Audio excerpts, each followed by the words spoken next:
बिहार 2025 विधानसभा चुनाव।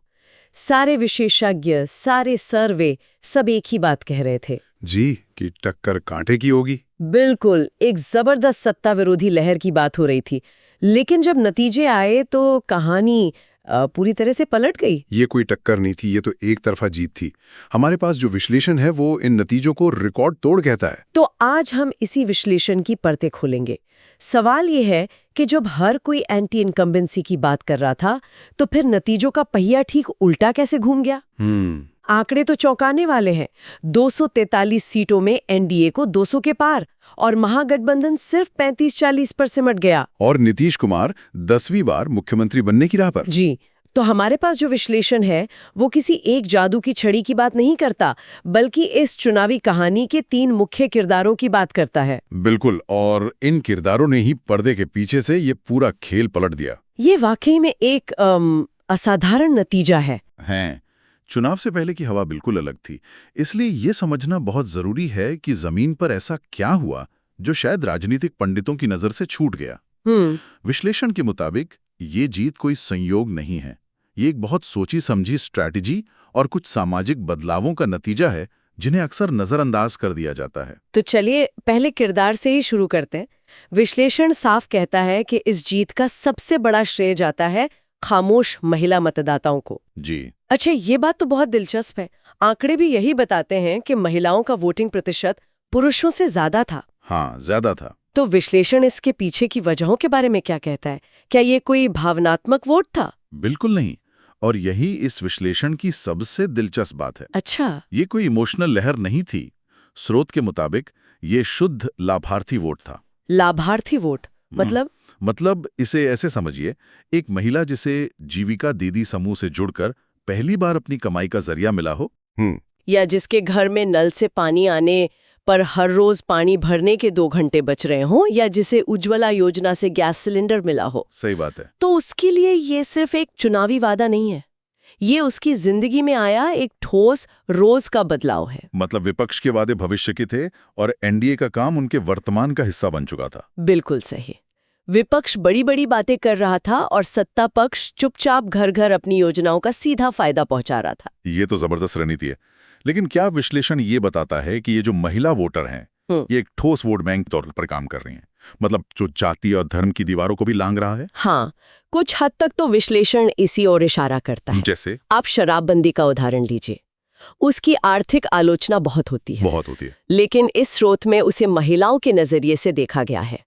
विश्लेषण के मुताबिक कई ग्रामीण महिलाओं के लिए इसने घर में होने वाली हिंसा और आर्थिक तंगी को कम किया। तो जब वोट देने की बारी आई, तो उन्होंने उस नेता को चुना जिसने उनकी रोज की सबसे बड़ी मुश्किलों पर ध्यान दिया।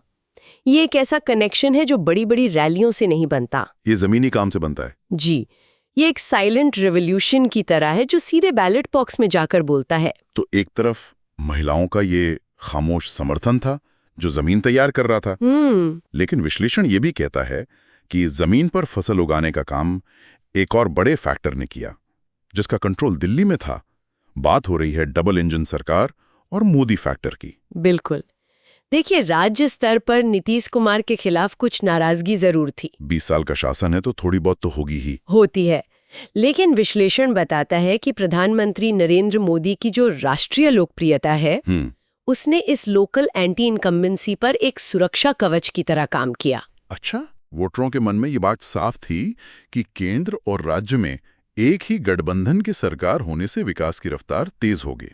इसी को डबल इंजन सरकार का नैरेटिव कहते हैं। लेकिन ये थोड़ा विरोधाभासी नहीं लगता? मतलब क्या विश्लेषण इस पर कुछ कहता है कि वोटर एक ही समय में राज्य सरकार के काम से शायद उतने खुश न हो, लेकिन फिर भी उसी गठबंधन को केंद्र के चेहरे पर वोट दे रहे हैं?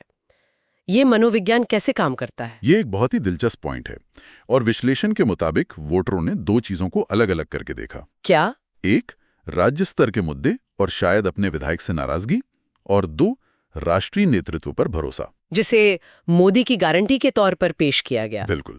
जब प्रधानमंत्री की रैलियां हुई और उन्होंने केंद्र की योजनाओं का जिक्र किया, जैसे मुफ्त राशन, किसान सम्मान निधि, तो उन्होंने वोट को लोकल मुद्दों से ऊपर उठा दिया। और उसे राष्ट्रीय भरोसे पर केंद्रित कर दिया। जी, नतीजा ये हुआ कि कई वोटर्स जो शायद स्थानीय उम्मीदवार से नाखुश थे, उन्होंने भी ऊपर मोदी जी को देखकर एनडीए को वोट दे दिया। और शायद इसीलिए, जैसा कि विश्लेषण कहता है, भाजपा पहली बार राज्य में सबसे बड़ी पार्टी बनकर उभरी। हाँ, जो बिहार की राजनीति में एक बहुत बड़े शक्ति संतुलन के बदलाव का संकेत है। और अब आते हैं इस जीत के तीसरे स्तंभ पर, एक ऐसा फैक्टर जो बिहार की राजनीति की दुखती रग माना जाता है, जंगल राज की वापसी का डर। यानी 90 के दशक का वो दौर जिसे आज भी कई लोग कानून व्यवस्था की बदहाली से जोड़कर देखते हैं। ये एक बहुत शक्तिशाली और इमोशनल मुद्दा है, इसे कभी कम नहीं आंकना चाहिए। सही बात है। विश्लेषण साफ कहता है कि आरजेडी के पिछले शासनकाल की जो जंगल राज वाली छवि है, वो आज भी वोटर्स के एक बड़े वर्ग के मन में ताज़ा है। खास तौर पर सवर्णों और व्यापारियों के मन में। हाँ, सवर्ण, व्यापारी और यहाँ तक कि अति पिछड़ी जातियों के एक हिस्से के मन में भी। एनडीए ने अपने अभियान में इस डर को बहुत चतुराई से जिंदा रखा। उनके लिए मैसेज सीधा था, हमारे शासन में कमियां हो सकती हैं, लेकिन हम आपको उस पुराने दौर में वापस नहीं जाने देंगे। तो ये एक तरह से better the devil you know वाली बात हो गई कि वर्तमान की समस्याओं से निपटना बेहतर है, बजाय इसके कि अतीत का कोई बड़ा डर लौट आए। ठीक यही बात।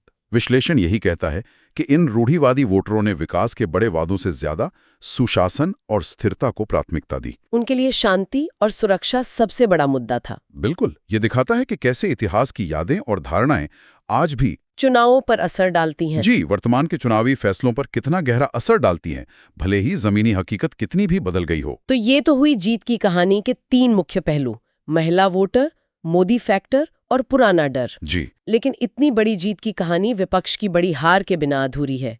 तो विश्लेषण तेजस्वी यादव के नेतृत्व वाले महागठबंधन की विफलता के बारे में क्या कहता है?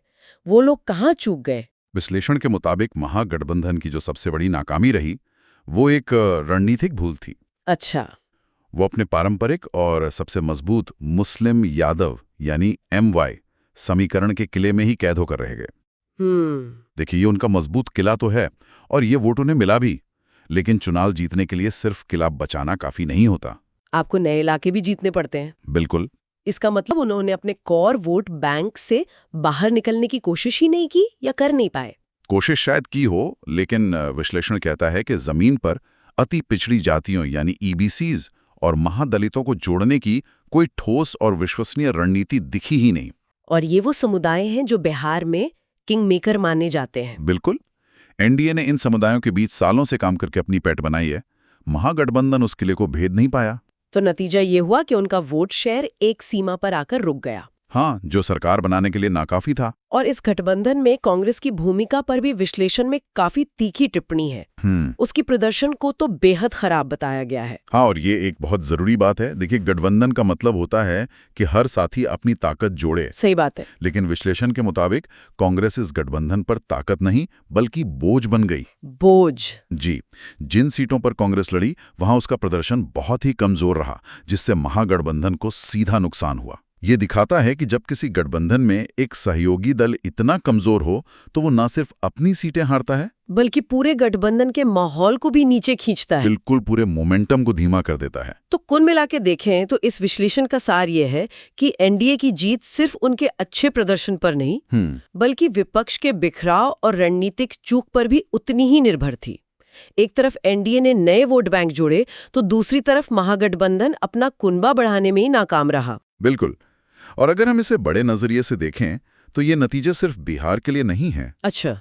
सबसे महत्वपूर्ण बात तो ये विश्लेषण सामने रखता है, वो ये है कि महिला वोट अब भारतीय चुनावों में सबसे निर्णायक और शायद सबसे समझदार समूह बन चुका है। वो जाति और धर्म के नारों से आगे बढ़कर ये देख रही हैं कि उनकी रोजमर्रा की जिंदगी पर क्या असर पड़ रहा है। और लगता है कि ये ट्रेंड अब पूरे देश में देखने को मिल सकता है। हो सकता है। ये नतीजा नीतीश कुमार के राजनीतिक लचीलेपन को तो साबित करता ही है, पर उससे कहीं ज्यादा ये दिखाता है कि अब राजनीति का केंद्र बिंदु बदल रहा है। तो आज हमने बिहार 2025 के चुनावी नतीजों के इस दिलचस्प विश्लेषण को समझा। ये एक ऐसी जीत की कहानी है जिसे खामोश महिला मतदाताओं ने लिखा। मोदी फैक्टर ने उसे ताकत दी और जंगल राज के डर ने उसे मजबूत किया। और साथ ही ये विपक्ष के लिए एक सबक भी है कि पुराने समीकरणों के सहारे नई चुनावी लड़ाई नहीं जीती जा सकती। जी, और ये विश्लेषण जाते जाते एक बहुत बड़ा सवाल भी छोड़ जाता है। क्या? अगर महिला मतदाता, जैसा कि ये स्रोत तर्क देता है, स्थिरता और योजनाओं के सीधे लाभ को प्राथमिकता दे रही हैं, तो भविष्य में राजनीतिक दलों को अपनी चुनावी रणनीतियां कैसे बदलनी पड़ेंगी? ये तो सोचने वाली बात है। क्या अब लोक लुभावन वादों और भावनात्मक नारों का दौर खत्म हो रहा है? और क्या अब राजनीति का खेल रैलियों में नहीं, बल्कि सीधे लोगों के बैंक खातों और उनके घर तक पहुंच